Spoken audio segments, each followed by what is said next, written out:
Assalamualaikum warahmatullahi wabarakatuh. Saya Maria Ulfa, NPM 19488 Prodi PGSD semester 3B.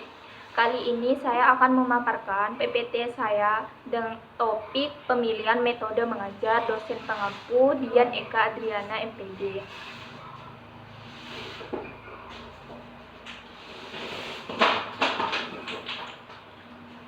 Menurut Profesor Dr. Andes Wirnarno Suraklaman 1961, metode pengajaran adalah cara-cara pelaksanaan daripada proses pengajaran atau soal bagaimana teknisnya suatu bahan pelajaran diberikan kepada murid di sekolah. Bisa kita katakan bahwa metode itu cara yang dalam fungsinya merupakan alat untuk mencapai tujuan.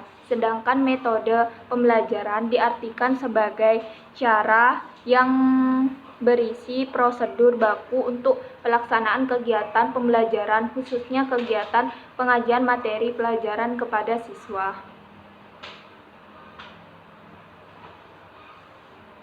Peran metode pembelajaran emang sangat penting dalam mencapai keberhasilan pembelajaran. Oleh karena itu, guru atau pendidik harus benar-benar memiliki metode pembelajaran apa yang cocok untuk diterapkan untuk peserta didiknya.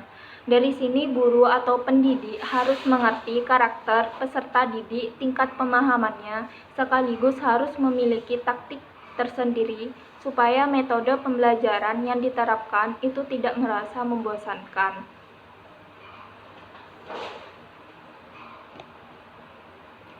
Pemilihan metode mengajar itu terdiri dari A. Faktor-faktor dalam pemilihan metode mengajar, B. Jenis-jenis metode mengajar, C. Hubungan pengalaman belajar dengan metode mengajar, yang terakhir fungsi metode mengajar. Selanjutnya, faktor-faktor yang perlu diperhatikan dalam pemilihan metode mengajar, yaitu yang pertama, tujuan pembelajaran atau kompetensi yang ingin dicapai. Yang kedua, karakteristik bahan pengajaran atau materi pelajaran. Yang ketiga, waktu yang digunakan. Yang keempat, faktor siswa. Yang terakhir, fasilitas media dalam sumber belajar.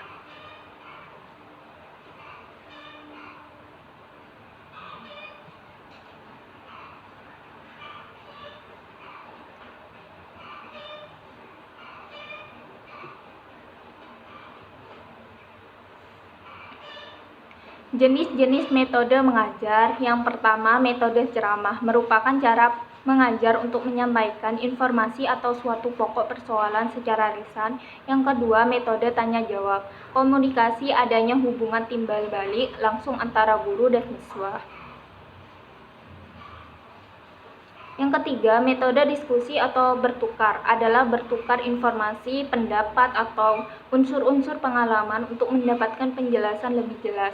Yang keempat, metode demonstrasi, yaitu membantu siswa untuk memperoleh jawaban dengan mengamati langsung ke objek supaya suatu peristiwa. Yang kelima, metode eksperimen, yaitu siswa melakukan percobaan untuk mencari jawaban terhadap permasalahan.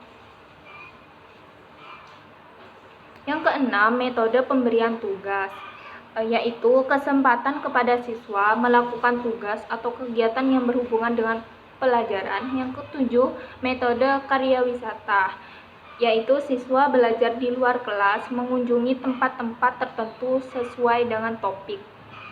Yang kedelapan, metode sosiodrama merupakan metode mengajarkan nilai-nilai dan memecahkan masalah hubungan sosial dan mendiskusikan di kelas.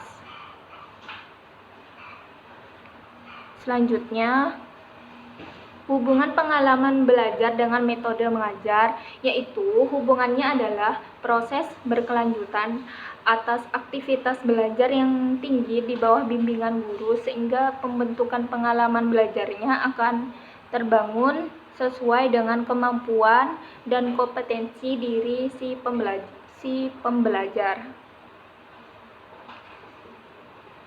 Yang terakhir, fungsi metode mengajar.